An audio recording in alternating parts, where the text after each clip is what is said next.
पिछले एपिसोड में हमने देखा था कि ये रेड बटरफ्लाई और वांग के बीच में बहुत ही ज्यादा जबरदस्त फाइट शुरू हो गई थी, क्योंकि दोनों एक टीम में तो शामिल नहीं होना चाह रहे थे, क्योंकि दोनों एक दूसरे के अच्छे वाले दुश्मन है। तो आखिर कैसे ही वो एक टीम में शामिल हो पाएंगे। उन दोनों की फाइट इतनी खतरनाक थी कि ऐसा लग रहा था दोनों एक दूसरे की जान ही ले लेंगे। लेकिन ऐसा होता इससे पहले वो डीमन वहां पर आकर उन दोनों का झगड़ा रुका देता है और उनसे कहता है कि मैं तुम दोनों को यहाँ पर लाया हूँ, तो प्लीज यहाँ पर झगड़ा मत करो, बाद में झगड़ा करना हो तो कर लेना। इस वजह से वो दोनों वहां पर शांत हो चुके थे। उसी के साथ साथ हमने एक बंदे को भी देखा था, जिसकी जो बंदी थी वो ऐसा लग रहा था कि जिंदा है या मर गई है, इसके बारे में नहीं बताया जाता। लेकिन उस बंदे को इमॉर्टल जेट चाहिए था, तो वो लाने के लिए चला जाता है। जिसके बाद यहाँ से ये एपिसोड शुरू होता है। तो इस एपिसोड की शुरुआत में वांग ने डीमन और रेड बटरफ्लाई को बताया था कि ये वही जगह है जहाँ से हम गुजर रहे हैं, जहाँ पर वो इमॉर्टल जेट बना था। ये जगह बहुत ज्यादा खतरनाक भी हो सकती है, तो हमें जरा संभाल कर आगे बढ़ना होगा। इसके बाद जैसे ही वो सभी आगे बढ़ रहे थे, रेड बटरफ्लाई डीमन से पूछती है कि आखिर तुम्हारे जो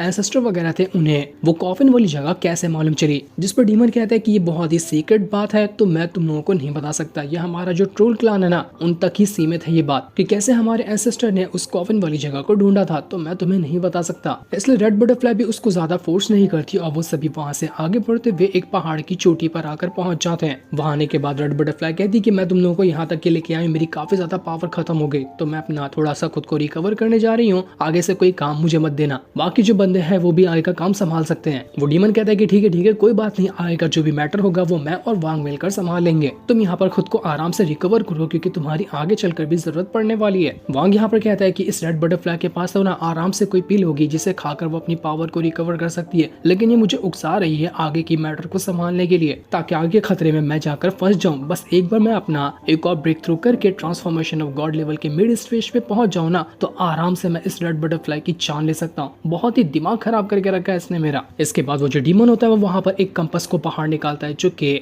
स्टार कंपास होता है। ये ट्रोल क्लान जो है उनका सबसे खास ट्रेजर है। वांग कहता है मैंने एंशिएंट गॉड की मेमोरी में देखा था कि आखिर कैसे इस कंपास को बनाया जाता है, लेकिन जिस चीज से इसे बनाया जाता है वो सारे मटेरियल तो खो चुके हैं, तो फिर यहाँ पर इस डीमन के पास ये कंपास कैसे आया। डीमन बताता है कि नहीं यार, ये ओरिजिनल नहीं है, जितनी मेरी कल्टीवेशन पावर है ना, इसका इस्तेमाल करते हुए तो मैं ओरिजिनल स्टार कंपास को कंट्रोल भी नहीं कर सकता। ये उसका एक रेप्लिका है, मतलब कि उसका एक डुप्लीकेट है, लेकिन काम ये उसी तरह से करता है। वो डीमन वहाँ पर रेड बटरफ्लाई से कहता है कि देखो वो जगह दिख रही है ना, वहाँ जाकर तुम खुद को रिकवर करो, वहाँ पर तुम्हें अच्छी स्पिरिचुअल पावर भी मिलेगी, आराम से तुम कल्टीवेशन करो, मैं यहाँ पर तुम्हें गारंटी दिलाता हूँ कि तुम्हें कोई डिस्टर्ब नहीं करेगा और तुम्हें कोई परेशानी भी नहीं होगी, तुम बेफिक्र रह सकती हो। इसलिए रेड बटरफ्लाई उस तरफ चली जाती है। इसके बाद वो डीमन वांग के पास आकर कहता है कि मैंने वेस्ट वाली पोजीशन रेड बटरफ्लाई को दी है, तो ईस्ट वाली पे तुम चले जाओ, वहाँ पर जाकर तुम भी अपनी चाहो तो कल्टीवेशन या फिर खुद को रिकवर कर सकते हो। जहाँ पर अभी हम मौजूद है ना, वहाँ पर बहुत सारे अलग अलग तरह के ट्रेजर भी हो सकते हैं, जो कि तुम्हारे पास जो सोल रिफाइनिंग टेक्निक है उसकी मदद से हम ढूंढ पाएंगे। तो जो भी ट्रेजर मिलते हैं ना, उसको भी ढूंढने की कोशिश कर लेना। और हाँ, यहाँ पर जरा सावधान रहना, कहीं से भी कोई सा भी खतरा आकर तुम्हारी जान लेने की कोशिश कर सकता है। जिस पर वांग कहता है कि ठीक है, तुम्हें घबराने की जरूरत नहीं है। इसके बाद वांग भी अपनी जगह पर जाने के लिए निकल चुका था। वांग यहाँ पर डीमन से कह रहा था कि देखो मैंने सुना है ना कि ये जो कंपास है इसको चलाने के लिए 5 लोग लगते हैं, लेकिन हमारे पास तो 3 ही है, तो 3 लोग भी क्या इस कंपास को अच्छे से चला पाएंगे। वो डीमन कहता है कि हाँ तुमने सही कहा, 5 लोग लगते हैं, लेकिन अब 2 लोग को एक्स्ट्रा कहाँ से लाएं, हमें 3 में ही काम चलाना होगा। मैं यहाँ पर अपना पूरा ध्यान लगाऊंगा कंपास पे फोकस करने के लिए, ताकि इसको कुछ भी ना हो, और जो भी खतरे आएंगे तुम्हें उन खतरों का मुकाबला करना है, क्योंकि अगर ये कंपास डिस्ट्रॉय हुआ तो ये हम तीनों की जान लेकर जाएगा। इसके बाद वो जो डीमन था वो वहाँ से अपनी पावर का इस्तेमाल करते हुए कंपास को चलाना शुरू कर देता है, और वो वहाँ से सभी तीनों मिलकर आगे बढ़ चुके थे और अब वो दूसरे इलाके में पहुंच गए होते हैं, जिसका नाम था लैंड ऑफ वॉइड। जैसे वो लोग यहाँ पर आए थे, वांग कहता है कि मुझे ना आगे से करीब 1 माइल दूर पे कुछ तो कुछ ऐसी चीज लग रही है जो कि स्टेबल नहीं है, तो जरा ध्यान से चलना, वहाँ पर कोई ना कोई खतरा हो सकता है। वांग ने अपने आगे कुछ वॉन्डरिंग सोल को भेजा था, वही यहाँ पर वांग को सारी इन्फॉर्मेशन दे रही थी। लेकिन जैसे ही वॉन्डरिंग सोल आगे बढ़ी होती है कि तभी वहाँ पर बहुत ही ज्यादा रेड ऑरा फैलने लग जाता है। वांग कहता है डीमन से कि फटाक से कंपास की डायरेक्शन को मोड़ लो, हम आगे की तरफ नहीं जा सकते वरना हम मर जाएंगे। इस वजह से वो लोग अपना कंपास की डायरेक्शन मोड़ लेते हैं। वो लोग बस अब इधर उधर भागने लग गए थे, उन्हें समझ तो नहीं आता कि यहाँ पर क्या आ रहा है, लेकिन वांग ने बताया था कि खतरा तो आ रहा है। इसी वजह से वो तीनों डर चुके थे, लेकिन वो जितना भागने की कोशिश करते उतना ही ज्यादा वो ऑरा के अंदर घिरते जा रहे थे। उन्हें समझ नहीं आता कि यहाँ पर असल में हो तो हो क्या रहा है। कई सारे अटैक उनके कंपास में लग रहे थे, जिस वजह से ऐसा लग रहा था कि कंपास टूट तक जाएगा, पर तब भी बड़ी मुश्किल से यहाँ पर वो जो डीमन होता है कंपास को कंट्रोल करते हुए उस रेड ऑरा से उसको बाहर निकाल लेता है, जिस वजह से उन तीनों की जान बच चुकी थी। डीमन वांग से कहता है कि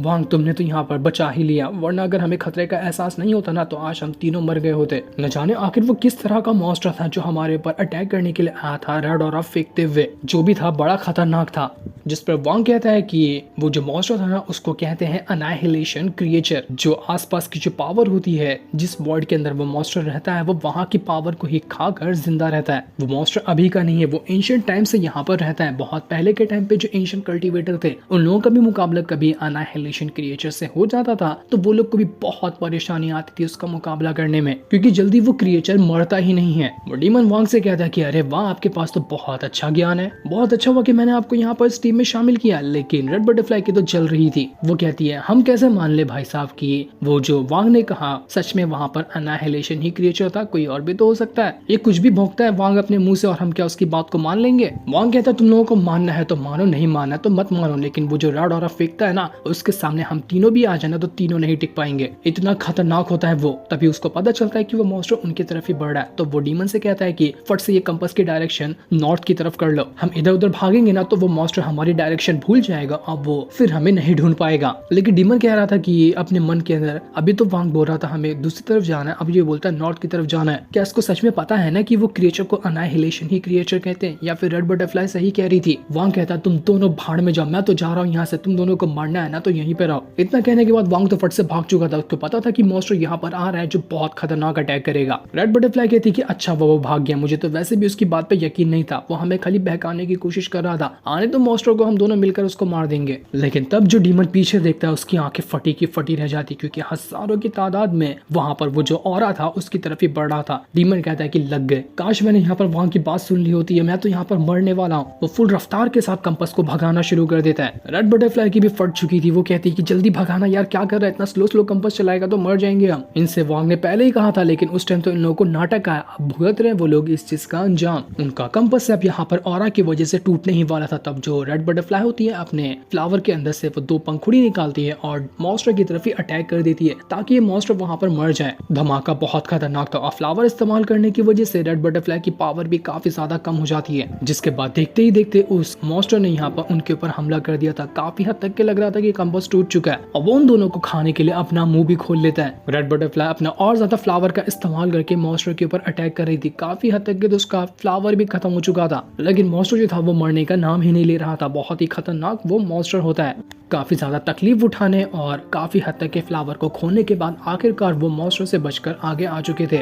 लेकिन अब उन दोनों की काफी ज्यादा स्पिरिचुअल जो पावर थी वो भी कम हो चुकी थी। वो लोग आगे बढ़ने के बाद जब सामने देखते तो वांग वहां पर आराम से खड़ा था, वो इनकी आने का इंतजार कर रहा था। डीमन वांग से कहता है कि भाई तू आ जा, यहाँ पर गलती हो गई मुझसे जो मैंने तेरी बात नहीं सुनी, मैं तहे दिल से तुझसे माफी मांगता हूँ, बस आगे हमें ऐसे ही गार्ड करते रहना। वांग कहता है कि अब यहाँ पर ना आगे हमें उतने ज्यादा खतरे नहीं मिलेंगे तो छोटे मोटे होंगे, इतना खतरनाक नहीं होगा, तो बस रास्ता कोई अच्छा सा ढूंढो और बस यहाँ से आगे बढ़ते रहते हैं। वो डीमन अपने मन में सोच रहा था कि मेरा ये स्टार कंपास तो काफी हद तक के टूट गया, ज्यादा टाइम तक हम इसका इस्तेमाल भी नहीं कर पाएंगे, मुझे आगे के सबसे ज्यादा सफर में ना वांग के भरोसे ही रहना पड़ेगा, उसकी मदद के बगैर मैं तो यहाँ पर मर जाऊंगा, कॉफिन वाली जगह पर जाना तो दूर की बात है। तो जैसा वो कहता है मुझे वही करना पड़ेगा। इसके बाद आगे बढ़ते हुए करीब 10 दिन हो चुके थे। 10 दिन तक वो आगे ही बढ़ते जा रहे होते हैं। डीमन वांग से कहता है कि वांग तुम्हारा बहुत बहुत शुक्रिया, तुमने कहा था कि आगे कोई खतरा नहीं होगा, तो 10 दिन तक हमें कोई खतरा नहीं मिला और हमने काफी आसानी से यहाँ तक का सफर पूरा भी किया। रेड बटरफ्लाई को तो बहुत ज्यादा गुस्सा आ रहा था, उसकी चल कर लाल हो गई होती है कि यहाँ पर तो ये डीमन बैठे बैठे खाली वांग की तारीफ करते जा रहा है। वांग की हर तारीफ सुनकर उसके दिमाग में करंट लग रहा था। वांग जैसे ही आगे बढ़ा होता है उसने जो अपने वॉन्डरिंग सोल को भेजा था, वो वॉन्डरिंग सोल भटकता हुआ एक खास ट्रेजर को देख लेती है जो कि पर्पल क्रिस्टल था। वो बहुत ही ज्यादा कमाल का एक ट्रेजर होता है। वांग डीमन से कहता है कि डीमन थोड़ी देर के लिए यहाँ पे मेरा इंतजार करना, मैं एक जरूरी चीज को लेकर यहाँ पर आ रहा हूँ। इतना कहने के बाद वांग वहां से उसी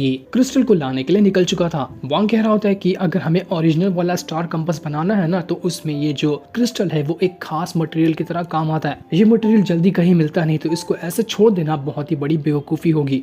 तो वांग अपनी पावर का इस्तेमाल करते हुए उस क्रिस्टल को अपने पास रख लेता है और उसे लेने के बाद वो वहां से रिटर्न डीमन के पास जाने के लिए निकल चुका था। जब वांग डीमन के पास आता है तो डीमन उसको बताता है कि ये कंपास ना अब ठीक से काम नहीं कर रहा, ये हमें इधर उधर लेके जा रहा है क्योंकि कई पार्ट इसके डैमेज हो चुके हैं। वांग यहाँ पर कह रहा था कि मैंने ना अपने एंशिएंट गॉड की मेमोरी में देखा था कि कोई ना कोई तरीका होता है इस स्टार कंपास को ठीक करने का, अगर इसको ठीक नहीं किया गया तो ये हमें ना ही सही जगह पर लेकर जाएगा ना ही रिटर्न लेकर जा पाएगा, ये हमें बस इधर उधर ही भटकाता रहेगा। वांग कहता है कि अभी तो हमारे पास मटेरियल नहीं इसको ठीक करने के लिए, इसलिए हमें अपनी खुद की पावर का इस्तेमाल करते हुए अब यहाँ से आगे का सफर तय करना पड़ेगा। डीमन भी कहता है कि हाँ तुमने बिल्कुल ठीक कहा, करीब 3 दिन लगेंगे, अगर हम फुल स्पीड में चलते हैं ना तो कॉफिन वाली जगह पर पहुंच जाएंगे। इसलिए वो तीनों अपनी पावर का इस्तेमाल करते हुए वहां से आगे बढ़ना लग जाते हैं। वांग जैसे आगे बढ़ा था वो कहता है कि मुझे एनी टाइम ऐसा क्यों लग रहा है कि कोई ना कोई तो ऐसा है जो कब से हमारा पीछा कर रहा है, लेकिन वो मुझे दिखाई नहीं दे रहा। लेकिन अभी वांग इस बात को इग्नोर मार देता है और 3 दिन तक सफर करने के बाद वो लोग उस जगह पर पहुंच जाते हैं जहाँ पर उनके हिसाब से वो कॉफिन होना चाहिए। लेकिन वांग कहता है कि जहाँ पर हम आए हैं मुझे तो नहीं लगता कि ये वही जगह होगी, हो सकता है कि ये जगह ना अलग अलग लेयर में बनी हो, पहला लेयर, दूसरा लेयर और तीसरा लेयर हो सकता है, लेकिन किस लेयर पे वो कॉफिन होगा वो तो हमें नहीं पता और हमें ये भी नहीं पता कि हम किस लेयर में होंगे। रेड बटरफ्लाई कह रही थी कि मेरे ख्याल से लगता है कि हम यहाँ पर सेकंड लेयर पे होने वाले हैं, क्योंकि इमॉर्टल रेल्म के अंदर काफी सारी जगह जो है उनको जो लेयर में बनाया जाता है तो उनका 1 से 2 ही लेयर होता है, तो मेरे ख्याल से हम सेकंड लेयर पे ही होने वाले हैं। वांग कहता है 1 नंबर की बेवकूफ, इसको कोई जानकारी नहीं है, जो मन में आया वो भोग देती है। वो डीमन कहता है वांग से कि वांग मुझे भी लगता है ना कि ये सेकंड लेयर ही होगा, अगर हम यहाँ पे जो दिख रही खाई के नीचे जाएंगे ना तो हो सकता है कि वहाँ पर थर्ड लेयर हो, और थर्ड लेयर ही ऐसी जगह होगी जहाँ पर वो कॉफिन और वो इमॉर्टल स्वॉर्ड रखी होगी। तो फिर ठीक है हम नीचे चलते हैं ताकि हम थर्ड लेयर पर जाकर पहुंच सके। इंतजार किस बात का। इसके बाद वो तीनों वहां से खाई के नीचे आकर कूद जाते ताकि वो तीनों यहाँ से अब थर्ड लेयर पर जा सके। ये लोग तो यहाँ पर पहुंच चुके थे, तभी वहां पर वो बंदा भी आ जाता है जो कि टिंगर का साथी था, और यही बंदा जो काफी टाइम से वांग और उनके साथ पीछे पीछे आ रहा था। वो बंदा वहां पर कह रहा होता है कि टिंगर तुम टेंशन मत लेना, मैं यहाँ पर थर्ड लेयर में पहुंच चुका हूँ ना, तो यहाँ पर मुझे कोई ना कोई तो इमॉर्टल जेड मिल जाएगा, वो मैं तुम्हारे लिए जरूर लेकर आऊंगा, उसके बाद तुम वैसे ही हमेशा खूबसूरत रहोगी। मतलब कि ये भी अब यहाँ पर इमॉर्टल जेड को ही हासिल करने के लिए आया हुआ है। इधर वांग और बाकी जब नीचे जा रहे होते उन्हें नीचे कुछ भी चीज दिखाई नहीं देती, बस खाली रास्ता था जिस पर वो चलते हुए आगे बढ़ते जा रहे थे। बहुत कोशिशों के बाद जब वो एकदम नीचे पहुंचते हैं तो वो सच में उस जगह पर पहुंच जाते हैं जहाँ पर वो कॉफिन और वो स्वॉर्ड होनी चाहिए थी। लेकिन ये क्या, ये जगह तो वही थी, लेकिन यहाँ पर ना ही कॉफिन था, ना ही स्वॉर्ड थी और ना ही कुछ था, पूरी जगह एकदम खाली थी। जगह तो सही पे आए थे वो तीनों, लेकिन वहाँ पर था कुछ भी नहीं। तीनों को सदमा लग जाता है कि ऐसा कैसे हो गया, यहाँ पर की सारी चीजें गायब कैसे हो गई। एसिस्टेंट ने तो मेरे चेक किया था कि यहाँ पर ही सारी चीजें, लेकिन यहाँ पर तो कुछ भी मौजूद नहीं है। वो कॉफिन, वो स्वॉर्ड, वो सब कहाँ चला गया।